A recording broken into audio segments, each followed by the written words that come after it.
hadn't really heard of him, and like I picked a CD out of like a bargain bin for like $1, you know, at like a chain store. Yeah, it was just like somebody special ordered it and never picked it up.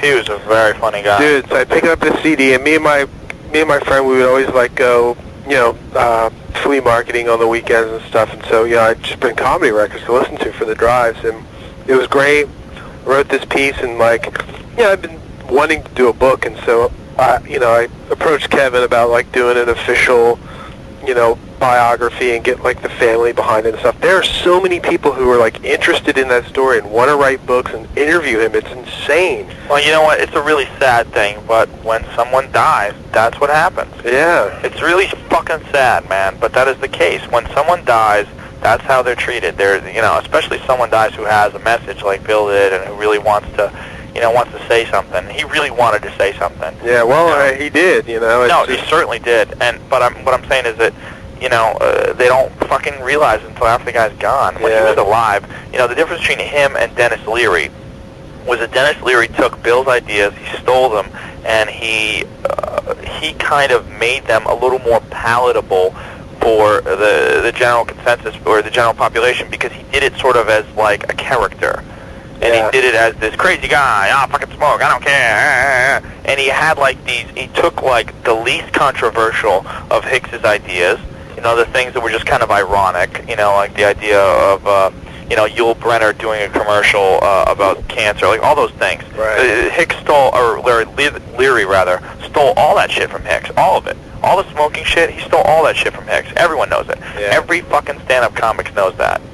And it's really sad, but people didn't want to hear the real version of it, because it's fucking difficult to hear a guy telling the truth. You have to be conscious, you have to be paying attention, you can't be drunk, you have to be listening, right. You have to be appreciative, you have to have your mind open, and real good stand-up comedy truly is, here's the world through my eyes, and that's what Bill was doing. He was expressing what he thought was wrong with the world, his frustrations, his interpretations of things, and it was brilliant, Yeah.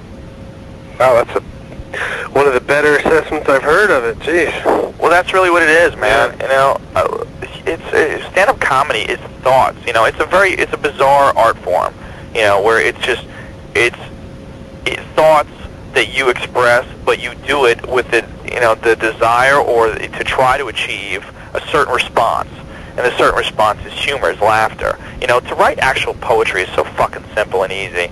Sit there and try to be deep and to ponder, like fucking whatever. That is the most pathetic, overrated shit in the world. To be able to touch someone with a song, like a really good song, or to touch someone with a joke is just so much, to me, means so much more. And I think the best comedy, like Hicks's best stuff, was really like a dark poetry. You know what I mean? Mm-hmm. Wow, man. I'm impressed. Good analysis.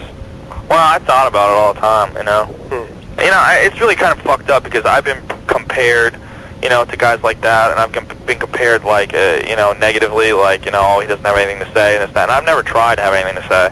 I just try to, like, kind of be funny and to say what I really think, and if I think something's funny, I'll say it, it's funny, but if I want to make a point, I make a point while it's in the joke, like I do a bit about how little girls in the Olympics, how fucked up that is.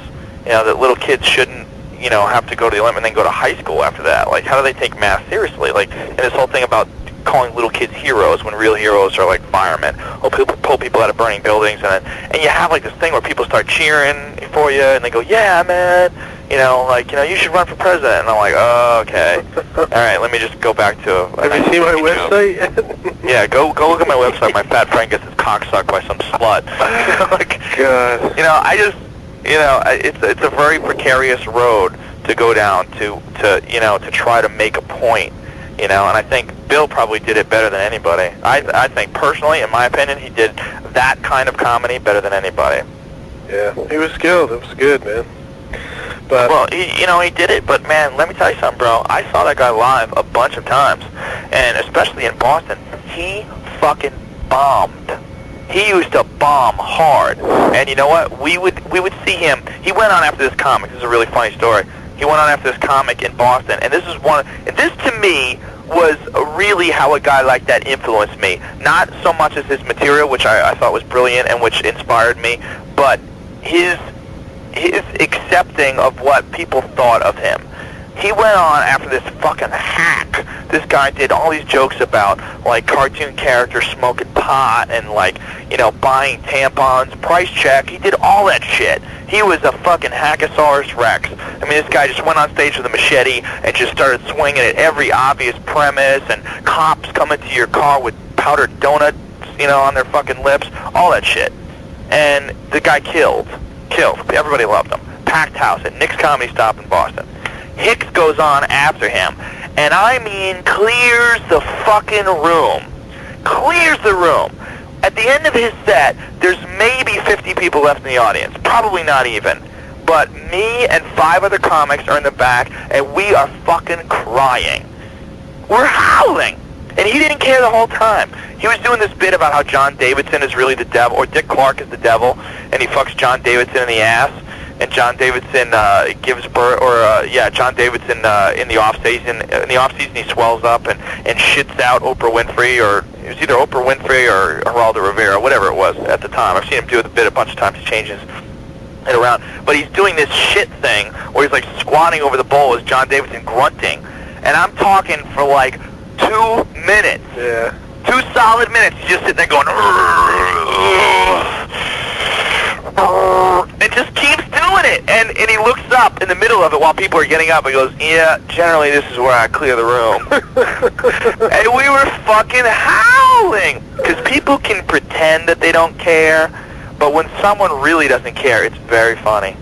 And he didn't care, man. He had to say what he wanted to say, and he knew it was funny, and he knew that these people were just ignorant and sloppy and whatever, and he didn't care. Yeah.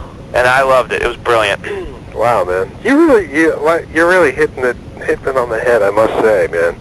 I've been working on this book with Kevin for almost a year now, and hey, dude, please quote me, man. There's very few people who don't like reiterate the same old, you know, Bill told the truth. And yeah, because people are fucking dopes, dude. Let me tell you something. They don't even really think that. They're fucking sheep.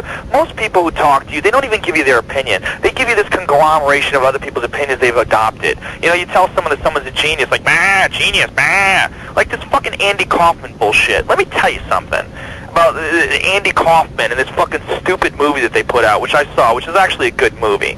But it's wrong. The guy was not funny. He was an asshole.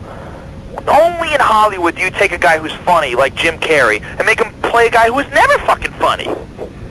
Andy Kaufman was never funny. This is what he used to do. He used to go on stage, and he used to do shit that wasn't funny, where the audience expected him to be funny. Like, oh, he's brilliant. See, he would go on stage, do a comedy show, he would read a book. That's only funny if you were ever funny to begin with. That's like a fighter who's lost 50 fights, and he's like, well, if I wanted to win, I could win. You know, I choose not to win.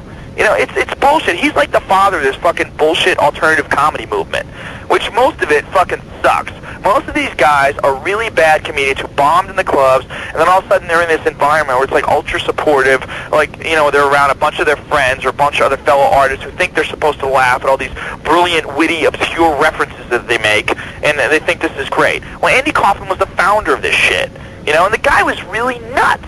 That's what was wrong with him. He was nuts and he was an asshole, but people all of a sudden they think he's brilliant.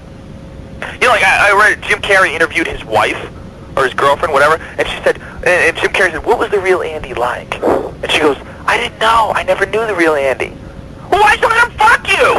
What, you had a good Elvis impersonation? So you fucking threw your legs open like a welcome mat? What the fuck is that? You're dumber than he is. Like, what is that? Like, but everybody hops on this fucking bandwagon. Oh, he was brilliant. He was brilliant. Andy Kaufman was brilliant. No, he wasn't brilliant. Bill Hicks was brilliant. He was brilliant because it was all real. He wasn't brilliant because it was a trick. He was brilliant because he had really brilliant ideas, and he expressed himself in this daring manner, where he really took him. He would say things that, like, I've always been like, I've always studied Eastern philosophy.